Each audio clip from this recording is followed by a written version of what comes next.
adoramus te, Domine.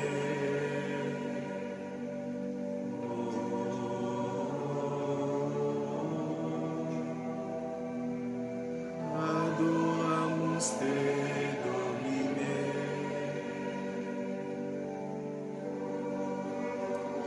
Bien-aimés en Jésus-Christ, bonjour.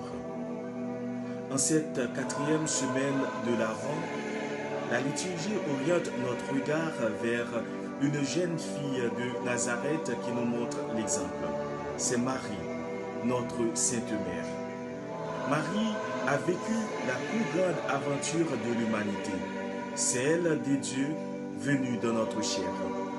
Cette année liturgique, ce 4e dimanche de l'Avent, c'est l'évangile de l'Annonciation qui est proposé à notre méditation.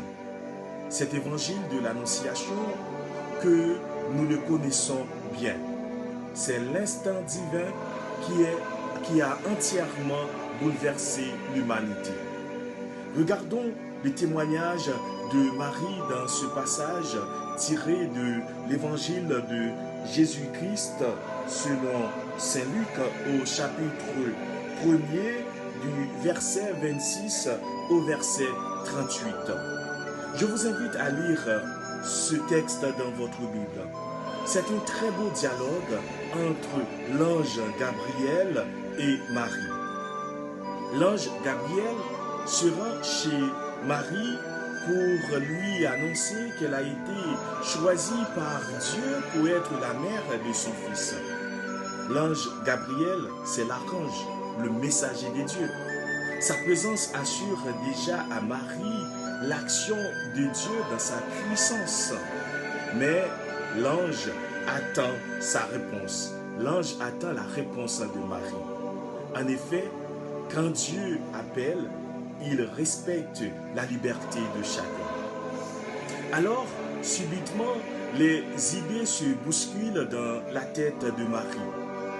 La venue du Messie était attendue et elle faisait partie des conversations.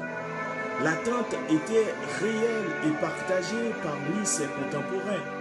Mais quand même, l'annonce qui lui est faite à deux croix désarçonnait cette jeune fille, même si elle baignait dans cette culture religieuse depuis sa tendre enfance. Face à l'ange, Marie reste libre d'accepter ou de refuser. Elle cherche simplement à comprendre comment cela va-t-il se faire. Celui-ci, à savoir le messager, l'ange Gabriel, lui répond: l'Esprit Saint viendra sur toi et la puissance du Très-Haut te prendra sous son ombre. Marie accepte en prononçant ces simples paroles: je suis la servante du Seigneur, que tout se passe pour moi selon ta parole.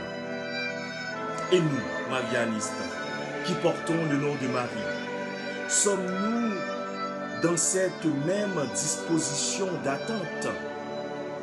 Nous qui disons chaque fois après la consécration, nous faisons alliance avec Marie, sommes-nous prêts à dire avec assurance dans nos familles, dans nos communautés, dans nos maisons, à nos amis ou au travail que le Christ va réellement venir et que les temps sont les derniers?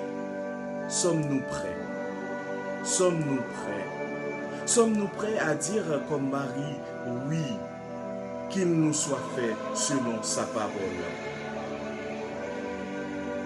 Mes frères et sœurs, ce passage nous donne l'occasion de réfléchir à ce rôle de la plus haute importance que Dieu a confié à Marie. Étant marianiste, puisque nous portons le nom de Marie, à sa suite, nous avons apporté Jésus en nous. Jésus, fils de Dieu, devenu fils de Marie et notre frère. Et l'offrir aussi au monde en lui donnant une multitude de frères et sœurs. Voilà notre mission marianiste. Ensemble, tournons vers Dieu notre Père, qui a comblé de grâce la Vierge Marie, docile à sa parole, pour que cette même grâce nous accompagne dans la mission par Marie de faire connaître, aimer et servir son Fils Jésus. Seigneur notre Dieu, fais-nous renaître dans le bruit de Marie, pour que tu puisses trouver ta demeure au cœur de nos vies, de nos familles, de nos communautés, et que nous puissions respecter celui à tes desseins d'amour sur nous et sur le monde.